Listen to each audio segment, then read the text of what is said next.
সে অনেক বছর আগের কথা। আমি তখন দুর্গাপুরে স্টেশনের কাছে একটি দুর্গাপুর স্টেশনের কাছে একটি বিরাট করে উৎসব হচ্ছে শ্রীরামকৃষ্ণ প্রাঙ্গণে।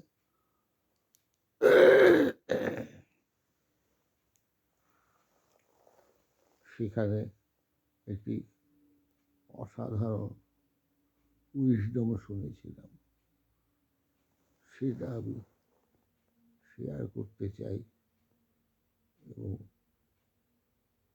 রিপিটেডলি শেয়ার করতে চাই, তাই ইউটিউবে দেবো ভেবেছি।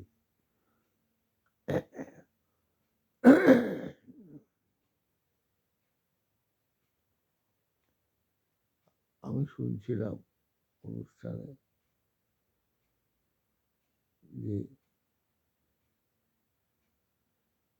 প্রফেসর শঙ্করী প্রসাদ বসু বিস্তারিতভাবে বলছিলেন। ওই অনুষ্ঠানের সভাপতি ছিলেন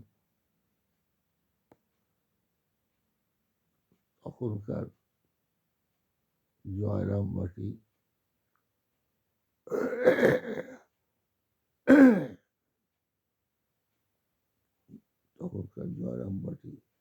মাতৃমন্দিরের অধ্যক্ষ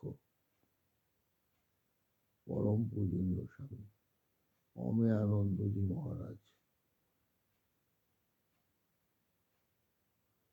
আর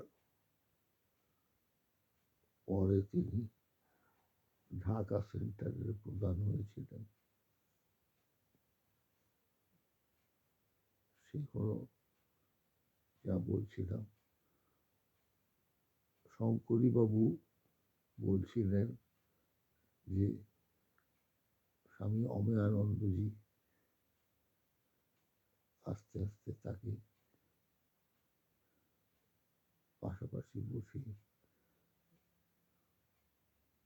উপনিষদের একটি অসাধারণ উইজডম বলছিলেন। সেটা এরকম,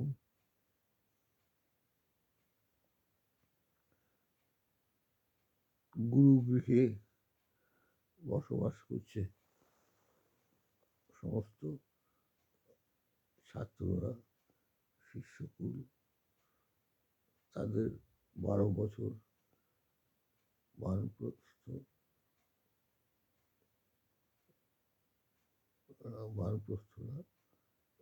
12 বছর ব্রহ্মচর্য পালন হয়ে গেছে। এবার তারা গৃহস্থাশ্রমে ফিরে যাবে। সেই সময়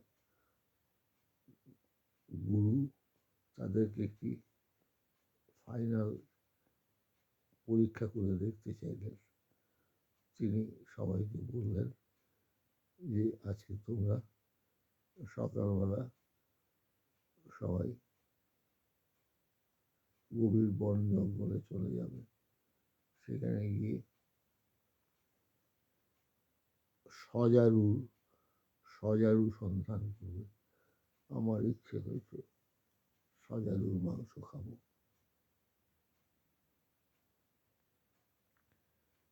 কিন্তু যখন সজারু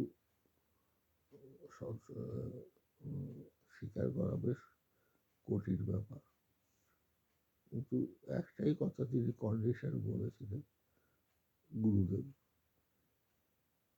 এই কথাগুলো স্বামী অমেয়ানন্দজি বলছেন স্বামী এই প্রফেসর শঙ্করী প্রসাদ বসুর কাছে বলছেন। শঙ্করী প্রসাদ বসু পরে সভাতে মাইকে বলেছিলেন, আর আমি শুনেছিলাম।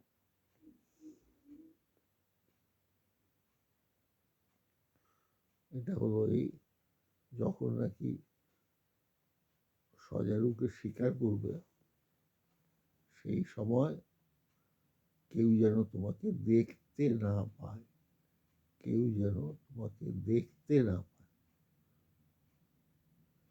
এটাই প্রধান বিষয়। তো সবাই বেরিয়ে পড়েছে, সারাদিন ঘুরেছে, কেউ পেয়েছে কেউ পারেনি, ফিরে এসছে সবাই। প্রধান যে সেবক, প্রধান যে শিষ্য, সব ব্যাপারেই চ্যাম্পিয়ন, সে আর ফেরে না। তারপর অনেক শেষে তার অনেক সন্ধান করে গভীর জঙ্গল থেকে তাকে খুঁজে পাওয়া গেল। সে এলো, সে বললো আমি ঘুরতে ঘুরতে অনেক ভেতরে চলে গিয়েছিলাম, যাতে সত্যি সত্যি আমাকে কেউ না দেখতে পায়।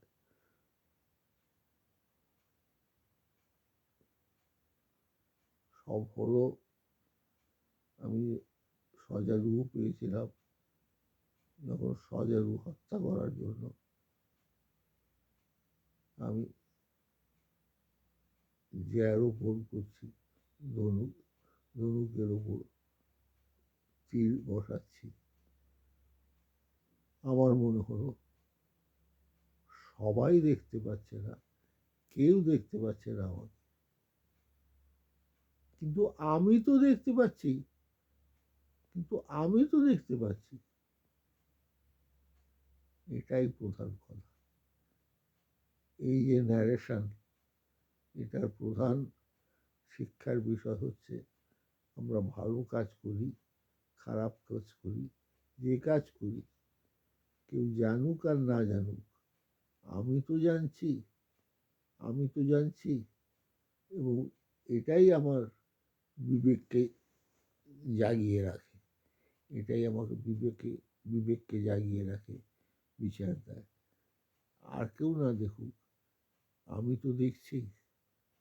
আমি এই বলে ঠাকুরের কাছে প্রার্থনা করে, সবার জন্য প্রার্থনা করে আজকের মতো বিদায় নিচ্ছি, আজকের মতো বিদায় নিচ্ছি। ওম স্থাপকায় চ ধর্মস্য সর্বধর্ম স্বরূপিণে অবতার বরিষ্ঠায় রামকৃষ্ণায় তে নমঃ। যথাগ্নেদাহিকা শক্তি রামকৃষ্ণ স্থিতা হি যা সর্ববিদ্যা স্বরূপাং শারদাং গুরুহম। নম শ্রী জ্যোতিরাজায় বিবেকানন্দ সুরায় সচ্চিৎ সুখ স্বরূপায় স্বামীতাপহায়। ওম শ্রী রামকৃষ্ণ। এই হলো নো দাই সেলফ, এই হলো নো দাই সেলফ। নিজেকে জানো তুমি কি। তোমার বিবেক, তোমার বিবেক মশাল জ্বালিয়ে তোমাকে রক্ষা করবে। গুরুদেব চেয়েছিলেন যে এবার সংসার আশ্রম প্রবেশ করবে, সেখানে হাতে যেন মশাল থাকে, বিবেকের মশাল। তাহলে জীবনটা সংসার আশ্রমের পর বানপ্রস্থ, সন্ন্যাস, এগুলো প্রপারভাবে করতে পারবে।